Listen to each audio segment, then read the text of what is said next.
Hey guys, AJ here, back with another one. So today we are going to look at Mr. Brian Gosselin.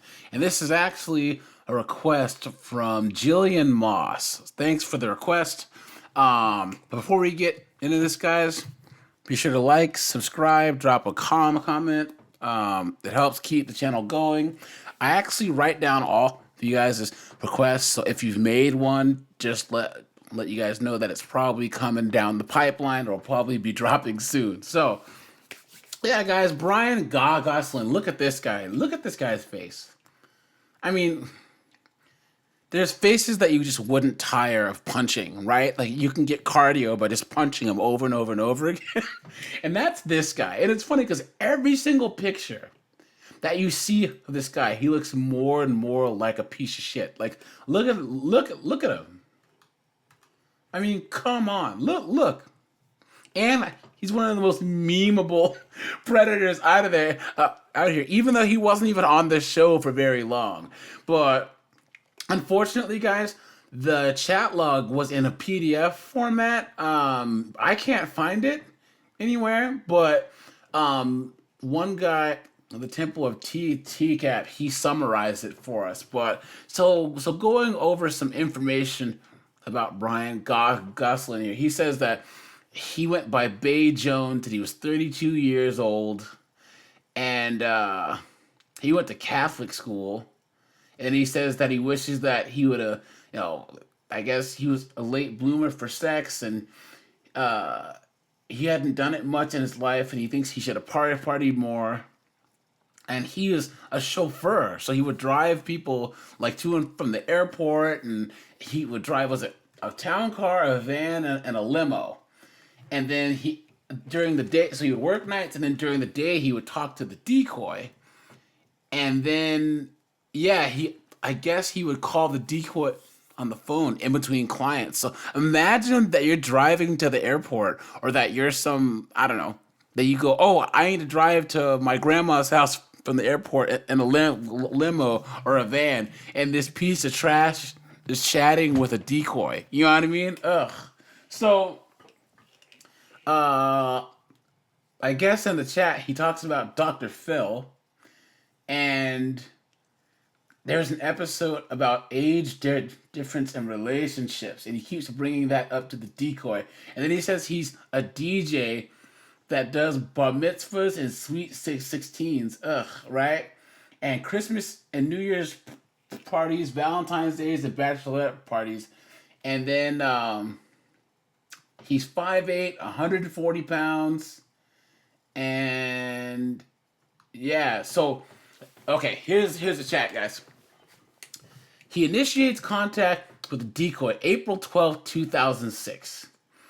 And he says that the decoy is a diva, and he says that he knows she's 15, but then talks about the age difference and then references the Dr. Phil episode. And here's another one, guys, where he lies about his age. He's 32, but then he says 24. It's always weird that they knock like 5 to 6 years off their age. You know what I'm saying? It's really, really weird.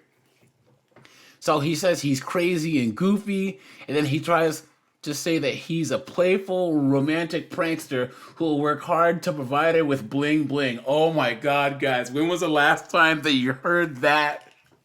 You guys remember the Hot Boys? You remember it? And that was like Lil Wayne when he first started. I don't think, for those of you guys who weren't there, everyone would say bling bling.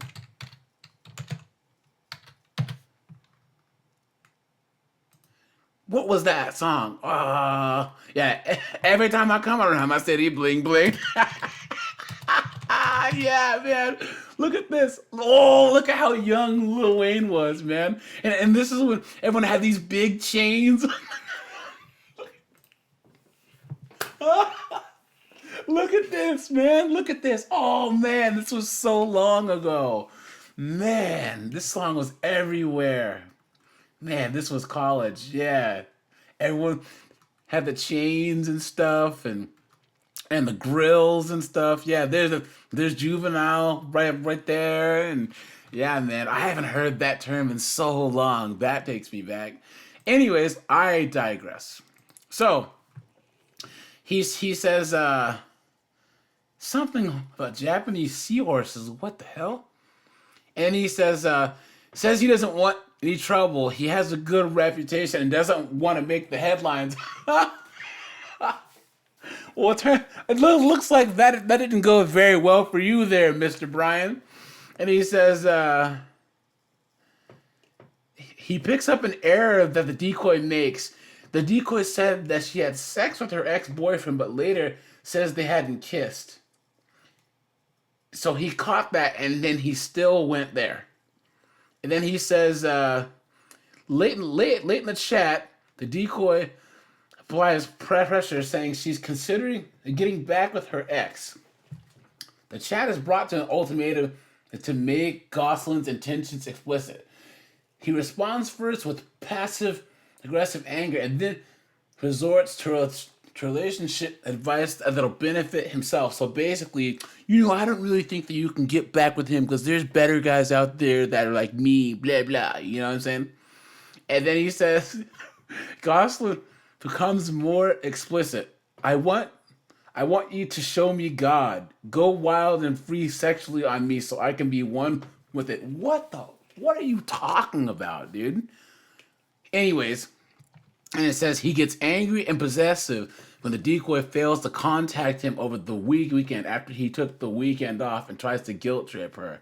And then the chat log has handwritten notes and marks in the margin, incriminating parts of the chat. So, guys, nothing irks me more than these guys that try to guilt trip any woman, not just 15-year-olds, but nothing worse than these guys that try and guilt trip girls into being with them. And only because I knew this guy in college, and he was one of those tortured artist types that had like the scraggly beard and the lame like tattoo of something that was like, oh, this is from like Edgar Allan Poe, man, and it's just so artistic, bro, And this guy would always go to like all the girls in our classes and just be like, yeah, man, there's no way that you would want to be with a guy like me because I don't fit the masculines. I was like, dude, shut up. Like, how pathetic are you? You know what I mean? And he just seems like that's what he would do in this chat. This guy is a total piece of trash. And it's funny that people make fun of his looks, right? And let's go back to his ugly mug here, right? So people make fun of his hair, but for those who weren't there around this time, everyone had these blonde, like frosted tips, right? Hold on, let's go here. Hold on. 2000s frosted tips.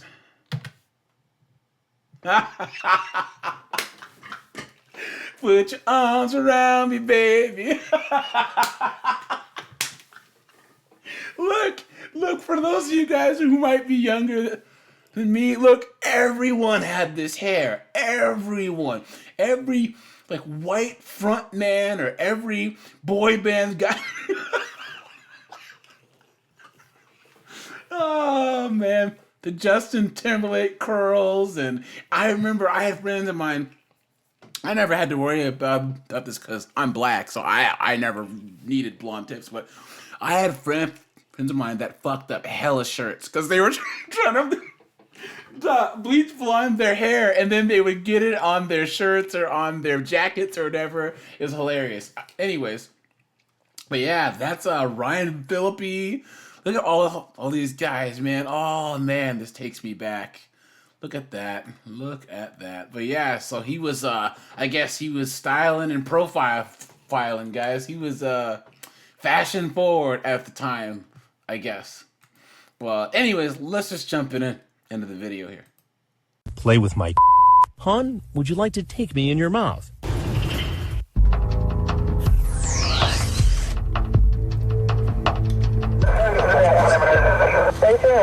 He went down to the triangle at Avocado and made a right, so he's either circling back down Escala and coming up Riverside. On the first day alone, 10 men show up at our undercover house in Fort Myers, Florida.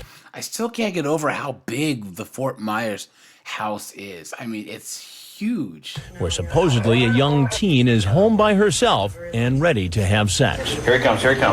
Copy that. Wave him up. Get him in. This is Brian Gosselin, screen name Bayjones. Hey, come on in, the door's open. He's here to meet a girl who said online she was 15. He lied to her about his age, claiming to be 24. He's really 32. And based on what he had to say online, want to blank my brains out, it's not hard to guess why he's here. Did the narrator have the day off or something? Like, I always think that that's weird when Chris is reading the chat log thing and not the hi there. So you want to date an older guy like me? I got some wine coolers. Wine coolers are just fine. Look at that. He just walks into the house. Just bravado. Just and just sits down. Like, he's not even nervous. At least Jeff, Stacy, and a couple other guys were nervous. This guy just walks in, la la la, not a care in the world. You weren't kidding when you said a big house. And eats the cookies. I know, the house is beautiful. I love my house. Yeah. Yeah. Ugh. Are you the only child? Oh, fuck. Guys, I'm going to stop it here. I know that there's other guys that look like just straight molesters, right? And yes, this is a goofy looking bad bastard, but I can't think. He sounds like a molester. He's on the top. I would say was his Morrison, Siebert. If you were to put them behind a black curtain and have them talk, you would think molester. This guy, if you put him, he's up there in that pantheon of guys where the way that he speaks and talks, you do not want him near your children at all. Yeah. Are you the only child? Ah! Where's Detective Benson and Stabler when you need him, right? Yeah. Oh, did you bring protection? Yeah. Oh, God. Oh. You gotta talk about giving you chills down your spine. This guy is such a creep. Let's listen to that one more time. Alice? Yeah. Are you the only child? Yeah. Oh, did you bring protection? Yeah. Perfect. And he's just sitting there chomping on his cookies, nice little smile on his face, and then The only bad news about that is you're probably not going to need that type of protection Chris tonight. Hansen. Well done. See, I knew this was going to be a setup. You did? Yeah. How did you know that? Because he's smarter than the average bear, I guess. Just because of the way she was talking online. Brian, what's your last name? I don't have a last name. Famous words. And this is why I remember this guy. I don't have a last name. What are you, Madonna or something? Are you Seal? You guys remember on Superbad? McLovin? One name? Who are you, Seal?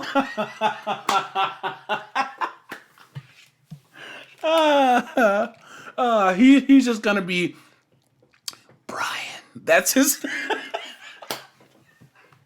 That's his show name. He's gonna get up on stage.